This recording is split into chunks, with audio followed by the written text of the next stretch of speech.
SM Learning YouTube channel එකට ඔයාලව ආදරෙන් පිළිගන්නවා.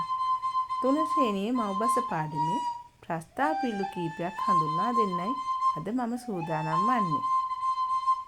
ළිඳේ ඉන්න ගෙම්බා වගේ. මොකද්ද බලමු මේ ප්‍රස්තාව පිළිලේ තේරුම? තමා අවට සමාජය පිළිබඳ අවබෝධයක් නොමැතිව සිටීම. ඊළඟ ප්‍රස්තාව පිළිලුව මොකද්ද බලමු? ඉන්දි කටුවයි නූලයි වගේ. මේ ප්‍රස්තාව පිළිලේ තේරුම කොහොමද බලමු. සෑම විටම තමන් සමග තවත් අය එකට සිටීම. ඊළඟ ප්‍රස්තාව පිළිල මඩේ හිටවපු ඉන්න වගේ. මේ ප්‍රස්තාව පිළිලේ තේරුම බලන්න කොමක්ද කියලා. එක තීරණයක නොසිටීම. ඊළඟ ප්‍රස්තාව පිළිල කොමක්ද බලමු අපි.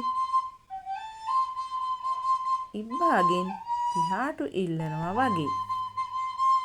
මේ ප්‍රස්තාව පිළිලේ තේරුම කොමක්ද බලන්න පුතේ. කෙනෙකුගෙන් කෙසේවත් ලබාගත නොහැකි දෙයක් ලබා ගැනීමට උත්සාහ දැරීම. ඊළඟ ප්‍රස්තාව පිළිල පරංගියා කෝට්ටේ ගියා වගේ. මේ ප්‍රස්තාව පිළිලේ තේරුම බලන්න.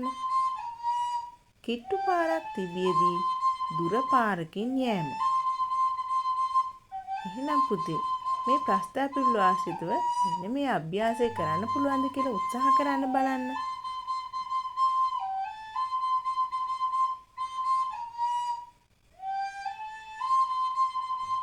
හොඳයි. පිළිතුරු නිවැරදිද කියලා ඔයාලම බලන්න.